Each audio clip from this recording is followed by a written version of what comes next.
Now, you have to appreciate who you are. And who are you? You're a great leader in Israel. You're a Gadol Hador, one of the great figures of the generation. But you know what? In your generation, it's a latent power. It's a latent presence. It's a latent greatness in Gadlut. Today, there'll be no Nobel Prizes for you. Today, there'll be no titles attached to your name, no letters after your name. But tomorrow, B'nai Korach lo metu, the children of Korach, will go on to great glory. Shmuel will be one of the great giants of all history. You're correct, Korach. You've got that good stuff. Everybody has that potential for Olam Maleh. Every person is a whole world into themselves. It's correct. Every revolution based on equality is correct. But sometimes you have to wait for your day. Today is Moshe's day, and your day will come. And today is your day to be you. And with that, you can achieve your greatest potential. Finally, Korach's error, his philosophical error, is that he challenged the whole notion of chosenness and Kedusha. If he didn't appreciate why one blue thread should be more special than a whole blue coat, if he said, Moshe, if you have a coat that's all blue, why do you need another thread on the bottom that's also blue? It doesn't make sense. If you have a room that's filled with Torah scrolls, you shouldn't need a little mezuzah on the corner that has 2 paragraphs from a Torah. He made fun of the Torah because he didn't appreciate that thread is different from the threads in your garment. The threads in your garment are not a mitzvah, they're just a blue thread. The thread in your tzitzis is a holy thread. There are commandments in this world. He was against the whole idea of Kedusha. Kedusha means separateness, distinction, Havdalah, and the Tzor Hamor. The great medieval commentator who was expelled from Spain and from Portugal, and who rewrote his commentary in Northern Africa, or the Tzor Hamor of Avraham Sibag, said that when you challenge the notion of chosenness, you challenge the notion that Moshe could be different from Aaron, from Korach, then you challenge the very creation itself.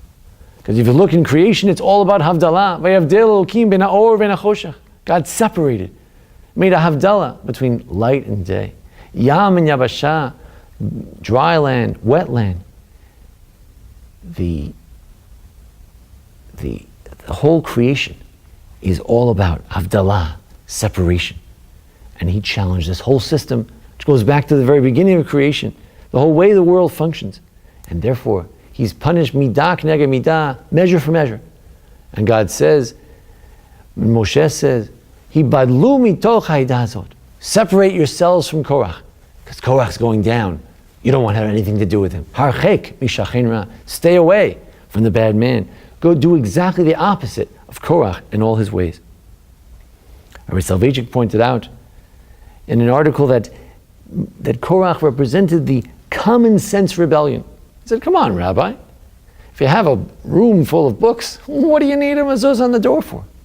You know why you need a mezuzah on the door? It says in the Torah, it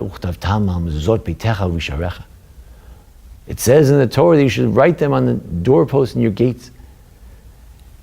It is not we who determine when to have mezuzah, when not to have mezuzah. The Torah and Torah law is not man-centered, it's God-centered. It's not a matter of pure emotion. Do you feel like you need a mezuzah? Or don't you feel like you need a mezuzah? It's not a question of feeling. There's a science to biology, to chemistry. There's a science to the Torah. Certain circumstances, you need a mezuzah, you don't need a mezuzah. It's not simply a matter of common sense. Moshe Feinstein has a similar thought in his work, the Darash Moshe. And there he says that Korach said, you don't need a Rebbe. I don't need a Rebbe. I don't need a leader. And he made the mistake, which one of the figures in a story in the Talmud made. And with that we'll conclude.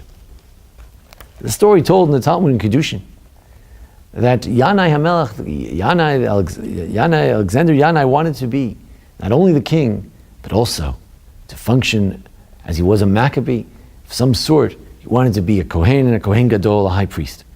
And they said, oh, please, it's enough. You have one crown. What do you need another? And they said, no, well, I'm going to do it. And they said, no, your lineage is questionable. He said, he did it. And there was an Elazar ben Poriria. He said to Yanai, he says, don't worry about it. And he says, well, Torah Matahele.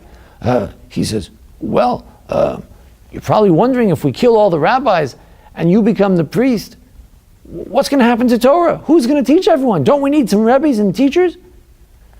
So he says, Hare Karucha Munachas B'Keren Zavis. You take the Torah, wrap it up, put it in the corner. Anyone who wants to learn, let him go learn it. It's in the book. You can Google it. You don't need anyone. That was Korach's mistake. Korach says you don't need a Rebbe, you don't need a tradition. It's all common sense. You can just figure it out yourself. You don't need any leadership at all, of course, except for my own. That's Korach's error. It's a philosophical error, not appreciating that Torah is not a book that you wrap and you put in the corner. Torah requires a Masorah, a tradition, guidance, the greatness of Moshe Rabbeinu. And with Moshe Rabbeinu, as the Chidush Harim says, not only does he lead well, but he'll make you better as well. And Korach, he'll help you, Korach, be Korach and reach a potential that Korach can have today, potential for tomorrow. That'll wait till tomorrow, till the morning. But today, he can help you along. So Korach made a mistake as well in the philosophical realm. He thought that everyone was already holy without even working at it. He thought that we could be holy as individuals without the unity. He thought that the fact that his children were going to be holy made him holy today. He thought you didn't have to wait till tomorrow to achieve all the greatness that's potential and inherent in each soul. He didn't appreciate the Havdalah, the separation, which is inherent in the whole system of what it means to be a Jew and what it means to be part of this universe. Finally, he didn't understand that Torah is not just about common sense, but it's a system. It's a system based on a tradition, based on a Rebbe. And the Torah is not just a book to sit in the corner, but it needs a Rebbe and needs a guide. And we needed Moshe Rabbeinu. Lesson of our parsha this week is Harchek Mishachenra. Oy lo rasha ol shcheno. Woe is unto someone who is a rasha, a wicked person. Woe is unto someone who is his neighbor, says Rashi. And if we can stay far away from the ways of Korach, if we can understand not to catastrophize, not to seek leadership, but to try to give, to understand that real leadership can be in all realms, to understand that we shouldn't give up, we should listen, we should appreciate what we have. We should understand that Kedusha is something we need to work on. If we understand all these lessons, and truly, we've learned something from this Shabbos Korach. We learned the lessons of Korach, the lessons of one of the great teachers of all time, the wicked Korach. From him, we learned what not to be. And thank you for joining us today here at the Anshe Sfarad Beth Elemeth congregation here in Memphis, Tennessee. I'm Rabbi Joel M. Finkelstein, and I want to thank Jason Lefkowitz for preparing and making our presentation possible through the JSL studios this evening. And you're welcome to email me at rabbijmf@asbee.net. Thank you.